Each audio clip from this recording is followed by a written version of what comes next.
inay tahay wuu ogyahay marka inuu isku wajigooyo ma rabo ra'iisul wasaare Xamse Cabdi Barre isagana waxa lagu yiri ma imaan kartid waxa lagu yiri adigu shaqaale ayaa tahay dawladda macnaheedu ka shaqeeya mushaarkaaga inaan heli doono in kale hadda kadib shaki baa ku jira waxba ku qarin maayo sababtay tahay dawladda qasnadeedu waa faaruq beesha caalamkana lacagtii way ka goosatay waxba lama haayo marka Xamse Cabdi Barre inuu goobjoog ka ahaadana meeshaasi waa loo diiday meeshaasi waxa isugu yimaaday ma gudbayaal aqoon aan lahayn iimaan aan lahayn meel ay ku rooyin aan la ogeyn oo kuraastaan qalad ku yimaaday ayaa garbaha uu iska soo dhigay Xasan Sheekh Maxamuud waaye horaan waxaan idin la wadaagnay marka haddii dastuurkan la meel mariyo Puntland waxaan idin dhahnay warbaa ka soo baxaya wayna go'i doontaa sidaasaan idin la wadaagnay waay maantay qaramada midoobay oo guuraysa gabadha Soomaaliya u joogtana ay hogaaminayso 8 subaxnimo ayay iska xaadirisay magaalada Garowe ee caasimadda Puntland iyadoo leh Excellence President Saciid Cabdullaahi Deni Xasan Sheekh Maxamuud qalbi xanuuna ku dhacay waxay ka wada hadleen waa idin sheegnay laakiin si kala daan u dhigo waxa lagu yiri Xasan Sheekh Maxamuud digniin baan siinaynaa 15 ilaa 20 bisha Abriil oo hadda aanu galnay 2024 qaramada midoobay ayaa fariisanaysa fadhiga qaramada midoobay ayaa wixii hadda taagan oo dhan aan u gudbinaynaa haddaanu nahay qaramada midoobay ee wakiilka Soomaaliya siyaasadda dalka meesha ay joogto macnaheedu wixii ugu dambeeyay iyo xaal sida uu yahay qaramada midoobaan akhbaar siinayna qaramada midoobay markaan akhbaarta aan siino fadhi bay ka yeelanaysaa Soomaaliya markaas ayuu action ka soo baxaya siyaasadda qaramada midoobay ee Soomaaliya markaas Saciid Cabdullaahi Deni sidaas lagu yiri waxa laga codsaday maadaama golaha wasiirada ay meel mariyeen qaraarka go'aanka dawladda Puntland dhaqan gelintiisana baarlamaanka uu ku xiran yahay shaygan haddii baarlamaan la geeyo uu dhaqan galaayo uu sharci rasmi ah noqonayo baarlamaanka Puntland ugu kaadi baa la yiri ilaa iyo annagu Puntland aan toos u fasaxno ama ma arkayse macnaheedu Xasan Sheekh Maxamuud meel aan la korno horta xisaabta ma arkayse qaramada midoobay iyo Deni meeshaas ay kala maraysaa Saciid Deni wuxuu yiri ka noqosho kaliya ma rabno waxaanu rabnaa dawlad Soomaali wada leedahay aan rabnaa buu yiri waa ka noqday kaliyana uma baahnin shuruudaas oo ku xiray haddaba ma qaramada midoobay kaliya maya maalmaha soo aadan magaalada Garowe waxa ka dagi doona sidoo kale midowga African Union oo ciidamadooda ka jooga Soomaaliya ilaan qaramada midoobay waa urur aan ku jirno midowga Afrikana waa urur aan ku jirno igaadba siiba African Union waxay ka dagayaan magaalada Garowe iyaguna waxay dhihi rabaan annaga xalinayna Soomaaliya dhiig iyo maal iyo waqti baa nooga baxay sidaas awgeed kala tag Soomaaliyeed ma ogolin Deni adiga iyo Puntland yani barnaamijkan baarlamaanka horgeynina Saciid Deni isagana wuu ogolaanaya haatan qaramada midoobay uu ka ogolaaday maadaama hadda soon lagu jiro baarlamaankiisana wuxuu rabaa inuu kulansiiyo 20 bisha iyo wixii ka dambeeyay Abriil 2024 marka wuxuu sugi doonaa jawaabta qaramada midoobay ay soo saari doonto horta ma arkayse sidoo kalena waxa lagu yiri wixii mashaariic Puntland ay leedahay waxaan toos ayaan u wada shaqeynaynaa Puntland iyo ma arkayse qaramada midoobay oo Xasan Sheekh Maxamuud waxba idin soo mari maayaan Saciid Deni wuxuu yiri sidoo kale Soomaali oo dhan ba federaal ku heshiisay maamul goboleedyada kale oo dhan waxa weeye waa in isku si xuquuqdooda ay u helaan. maamul goboleedyada kalena wuu u dagaalamay. waxaad moodaa meeshaasi in ay isku og yihiin siciidani iyo maamul goboleedyada. waxaa la dhowrayaa in war-saxaafadeed wadajira ay soo saaraan afarta maamul goboleed, iyaguna garan maayo. laakiin waxaa xaqiiqo ah sidaan xalay idiin sheegnay xasan sheekh maxamuud in uu sugay dhambaalka hambaliyada afarta maamul goboleed ee axmed madoobe, lafta gareen, qoorqoor iyo guudlaawe. laakiin wax dhambaala aanay u dirin. markii dambe telefoon min 10 jeer uu wacay, telefoonadana ay ka dansadeen. ilaa iyo hadda 24 saacadood ay ka soo wareegatay qiyaastiina markii dastuurkaasi waa la ansixiyay la yidhi. ilaa iyo hadda maamul goboleedyada hambalyo aan laga haynin. hambalyadaasi la-aanteed waxay ka dhigan tahay xasan inay ku gaar tahay. marka waxay hiilo siinaysaa Puntland, waxay ka hor imaanaysaa xasan hambalyadii uu sugaayay ma uusan helin. si kastoy ahaataba xasan sheekh maxamuud waxaan rabaa inaan aado qaramada midoobe. maxaa haddii dani ay u tagtay iyo African Union ay ka degi doonaan maxay kusoo biyo shubanaysaa? ilaan ma ogtahay dulucda waa inaad aadaa, warka inaad saarnaatid ma ahan. waa inaan ku dhacsiiyaa casharka meeshuu ka adag yahay. qaramada midoobay haddii siciidani gacanta ay qabatay ay tiri hana la sugo, tallaabooyin ha sii qaadin, go-aanka halkaa ku jooji, annaga naga warsug ay dhaheen, tallaabooyinka qaramada midoobay ay qaadayaan waa sida. marka ugu horeysa xasan sheekh maxamuud waxaa la siinayaa digniin iyadoo la sugaayo kulanka qaramada midoobay. second, xasan sheekh maxamuud laba mid buu ku dhamaysan doonaa. marka waxay noqon doontaa waxaan waa ka noqday laga akhrisan maayo. hadda waa ka noqday, waxaygaan wadanayaa. beesha caalamkana kama ogolaanayso, maamul goboleedyadana kama ogolaan doonaan. maxaa yeelay waa ka noqday labadayda sano aan dhammaysta hadduu yiraahdo already wixii wuu qasay, dhiiquu lugaha la galay. hadda inta dhimanna wuu sii walaaqayaa. sida hadda hay-adda sirdoonka iyo qaranka markii mahadsalaad waa lagaa qaadaa la yidhi, baabuurtii, rasaastii, hubkii, wixii oo dhan iyo raashiinka uu rartay dowladdii sidaasuu ka dhigayaa. marka sidaasi beesha caalamka kama yeeli doonto, sidoo kalena kama yeeli doonto Puntland iyo maamul goboleedyada kale kama yeeli doonaan. waxay noqon doontaa marka laba mid ay noqonay xasan. kow, in uu yiraahdo beesha caalamka haddii uu yiraahdo waan ka joogsanayaa, in beesha caalamka ay u samayso road map, waxa afka qalaad loo yaqaan, oo ah yacni qariirad uu ku socon karo inta xukunka 2 sano u dhiman uu ku shaqeeyo. tusaale, wuxuu sheegtay inuu la dagaalamayo al-shabaab.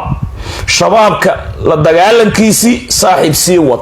lacagna gacanta kaa saari mayno, ciidamadana annagaa lacagta ugu ridayna, raashinka annagaa keenayna, annagaa korjoogtaynayna. sidoo kalena ma arkayse annaga ayaa kula soconayna, wax kale uma gudbi kartid. dastuurkan sidaanaan yeelay waa ku dhaqmayaa, waa ka guuraynaa maya, ka gudub inay dhahaan. niyow warqadan road mapka ku shaqee, sidaas inay dhahaan. shaqada aad qabanaysid annagaa kuu qorayna. soomaaliya waqti baa nooga baxay, ciidana naga jooga. African Union iyo UN intay u kulmaan inay dhahaan road mapkan aan kuu qeexnay, sidaan ku shaqee 2 sano. waxaan Soomaaliya ay ku heshiisay macnihii meel dhig. waa qodob. qodobka labaad wuxuu noqon doonaa xasan sheekh maxamuud wadada hadda uu qaaday in uu ku adkaysto dhaqaalihii. macnihii hadda waa laga gooyay, inta dhimana laga goosto, isla markaasna yacni anigu sidaan waxba iskama bedelayo inuu dhaho, dowlad madax banaanaan ahay inuu dhaho. sidaas miya ahaa chapter 7 aad tahay in la yiraahdo, oo chapter 7 uu galo, markaasi kadib wakiil qaramada midoobe ay leedahay oo gaara caalamka inuu usoo magacaabo dowladda Soomaaliya kumeel gaar lagu celiyo markaasi kadib nin shacaba uu noqdo aadan madoobe in la yiraahdo saaxiib baarlamaanka maalinta afuraysidna furaha annaga na soo weydiinaysa annaga ku furayna maalinta la xiraayana annaga xirayna annaga ilaashanayna in la yiraahdo xasan uu noqdo marka qof shacab ah taliyaha guud ee ciidamadu hadda yahay sharaf uu leeyahay in taliyihii guud ee ciidamada meesha ay ka baxdo Soomaaliya xasan sheekh maxamuud iyo abdicasiis lafta gareen iyo saciid cabdullaahi deni qoorqoor axmed madoobe kulli inay isku mid noqdaan iyo guudlaawe iyo kan gobolka banaadir markaas kadib macnaheedu hal nin oo cadaan ama madow ah ma arkayse in uu u yeeriyo oo ma arkayse iyaga la waardiyeeyo xarumaha dawliga la kontrolo ma arkayse yaani chapter 7 toos looga shaqaysiiyo labadaas mid bay noqonaysaa anigu marka ra'yi baan qabaa ra'yigaan qabo waxa weeye xasan waxaan ma ka noqon doonaa ma aaminsani لأنه هدو كان نقضو لقى آخر سنة مايو وكان نقضي معني الدولة دي لما سنة أن ترتيب قلنا ما يستو ما لقى أقلاناي وحان لقى أقلانينين دادكي وحلالها هابا الله دقالي واد أجد بنت لان مركا يدواقضي الدوني دي هوري أغتكت أنك أكون مقانا ليري بنت لان شروط دا يكو حرتا وحاوي وكان نقضي كلية ما هن جاقوين كعرورتي سأوليبتي الدولة دي أردن وكان غير يقويس وإن ما أركيس أود قيبسك جدال لوجود نقطة وحن كوه الشيني وإن معنيه جاقوين كان سنة وحسكو در سنة مركا حسن تاسين وسمينا إلى بعض السنة لمن ومعك مركا وحيو أكتهاي الرود ماب أيها لغو سمينا يا إنو سن أقلانين ودالك ودن chapter 7 وديبو isagoo ka cararaya dambiyadii dalka uu ka galay ismiidaamin waay dhul bay boodeen ciidan ay laayeen sira badan baa jirta wax badan ay qaribeen dambiyadaas oo dhan isagu wuxuu isleeyahay sidaan kaga dabaalo laguma raacan doono laakiin haddii chapter 7 la galo inta lacag ee markii xafiiska loo dhiibayo ku jirtay koontada ilaan hadhowdii isaga shacab waay waa la xisaabin doonaa beesha caalamka way xisaabin doontaa intaasaa kugu maqan intaasaa kugu maqan intaasaa kugu maqan intaasaa cunteen waa Soomaalidu iyada isjaajuusaysa wayna isku marqaati furayaan marka waxay u badan tahay chapter 7 inuu aado waxaana daliil kugu filan xasan inuu chapter 7 u socdo waa sidii farmaajo uu ka diga doogow inuu u socdo waxa daliil kugu filan waa uu feermeeyay sharcigan uu isagu samaystay ilaa xalay ma feermaynin saaka ma feermaynin garoowe markay qaramada midoobay ay ka soo noqotay kadib ayuu feermeeyay maxay ka dhigan tahay anigu waan tiimbaday waay mayga wuxuu dhahaa naarhooba galaase guudka ay hamaadnay toosu anigu waa tiimbanaa waay marka halkay igeysaba doonta saasay u egtaa saxiixan waa saxiixay waa tiimbaday aniga sharcigan chapter 7 dalka ha aado waay kama noqonayo ilaan haddii waa ka noqday aan dhahana shaqada la ima deynayo labadeeda sano waxa weeye waxaan waa la ila qaybsan ma fahmaysaa macnaha marka road map uma socdee in la maamulana ma rabee wuxuu rabaa in la wada dego wuxuu isleeyahay wada degidda ayaad ku fakan kartaan adiga iyo tiimkaaga laakiin sax ma aan sidaasi dhururu kasta oo ku maqan waa la xisaabi doonaa haddii dalka chapter 7 uu galo qodobkaas isaga ah waan isla fahmnay xasan sheekh maxamuud sacuudiga u socdaa sacuudiga muxuu ka raadinayaa tuugsi beesa isiya ma ka helayaa beeso sacuudiga hadda waxaa laga heli karaa markii simad uu joogay NGO uu ahaa timirtii masaakiinta intay sawiraan loo soo dhiibi jiray iyo xogo wax lagu afuro iyo waxaas waa laga heli timir iyo bariis ruus ay dhaan basmati bariis ay dhahaan carabta waxay dhahaan ruus wa ruus iyo tamar iyo waxaasi waa ka soo helayaa 20 milyan oo dollar oo gacan saar oo saabuunna waa la soo siinayaa saabuun ah carabta way taqaanaa laakiin 20 milyan oo dollar yay qoydaa ninkan shaqada u taala iyo lacagta looga baahan yahay ismale 20 milyan oo dollar waxa weeye ciidanka kaasadooda waa faaruq baarlamankii faaruq weeye mushaar male dowladda wasaaradihii qaybaha kala duwan agaasimayaashii faaruq waa lacag dhuruq lama hayo sida nisa xarunteeda loo boobaya ka dhaba rasaasta haye lacag lagu tuuraa la rabaa kaariyo qoorqoor lacag lagu tuuraa la rabaa guudlaawe lacag lagu tuuraa la rabaa axmed madoobe lacag lagu tuuraa la rabaa lafta gareen puntland lacag lagula dagaalamaa la rabaa qaatuma ugu sokaysay warniga waxayna ma nasiisaan anagu waataan idinla safanay dheheen wuxuu ku yiri waxba idin ma haayo gunada yartana uu ka gooyay beesha caalamka beesa weydiisto yiri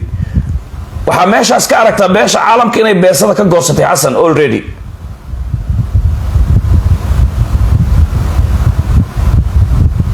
imaaraadna shilin uma dhiibay xasan waxba lagu ma aaminayo marka xasan sheekh maxamuud dhanka dhaqaalahana meeshaas ayuu ka degan yahay marka uu isbiimeynaya vivo o morto ayuu dhahaa afka talyaaniga ama waa noolaanaya ama waan dhimanaya haddaba puntland awoodeeda waxaan u malaynayaa banaanka ayay soo dhigatay oo waxa weeye way faamaysanaysaa hadda wixii garow maanta ka dhacay iyo baraha bulshada maxnay waa xaqiiq hadii faranji lagu tartamay faranji waxa weeye puntland ay ka degeen intaasana dhex martay hadda aan ku sheegayo xasan sheekh maxamuud iyo teamkan marka xasan waxay u badan tahay mar hadduu feermeeyay afartan cutub inuu isbiimeyn rabo biimo ma taqaanaa biimo waay okay cabsi kala haddana taalla meesha caasimadii soomaaliya xalaan kuu sheegay waxa weeye inay wareegto sababtay tahay puntland waxay dhahday shir soomaaliyeedna waan qabanaynaa oo soomaali ay heshiis ku tahay federalismka si loo badbaadiyo shirkaasi waxaa ka soo uraaya digli iyo mirifle oo koonfurta u tun weyn ilaan koonfurta hawiye iyo digli mirifle u tun weyn soomaan digli iyo mirifle iyo nimanka daaroodka puntland jooga inay isku afgartaan daarood inuu yiraahdo warniyow adduunka aan ashtakayno caasimadan oo macnaheed dadka lagu kufsado caasimad ma noqon karto digli miriflow adigu caasimada qaado anigana madaxweyne isii dowladana aan qaybsanno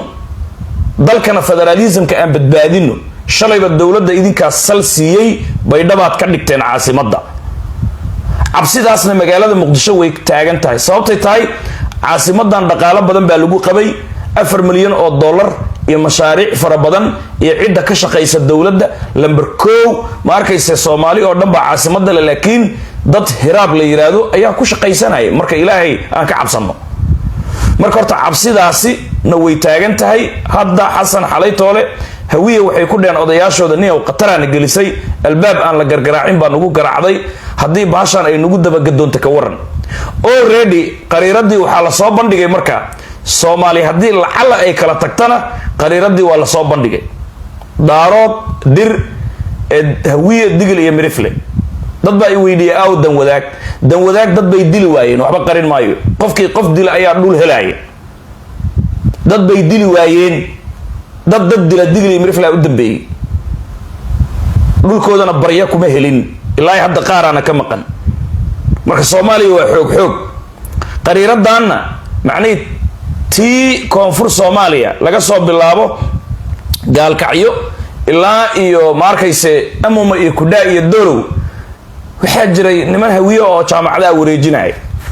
laakiin dad aqoon-yahanaha ka daba tegay oo daarood iyo digl iyo mirifle ah iyo soomaalida nadiifka ah adduunyada waxaa la yidhi qaramada midoobay waa kan qariirada saxda ah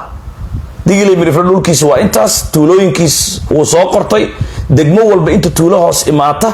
macnaheed dadka la degan qabiilaadkooda magacyadooda way geeyeen UN-ku uu hayaa daarood dhulkiisii uu geystay hadda ma fahmaysaa hawiye waxaa lagu yiri dhulkan uu qortay isaga male qariirada Facebook-aygaan soo saaray maanta Soomaalida waxaan arkay macnaheed annagana riixid ma ahan qariiradan qaramada midoobay la geeyay haddii la kala tagana saasa loo kala go'aya faadiyasiina uu ku sheegay haddii dastuurkan la meel mariyo xasan uu ka noqon waayo Soomaalidu hadday wax ku heshiin weyso laba maamul way go'ayaan uu ku yiri Somaliland awlay maqnayd waa Puntland iyo Mainland from laga soo bilaabo 4 rukun ilaa Ethiopia way ku daysay dhul digni mirifla loo yaqaana daaroodka hadda jooga Kismaayo xoog inuu ku joogaa qoran kumeel gaara ku qoran hadduu digli mirifla digli mirifli uu dooday he qariirada waa la soo saaray hadda UN-ku way soo saareen هذا ما فهميسا مركا يا دول ير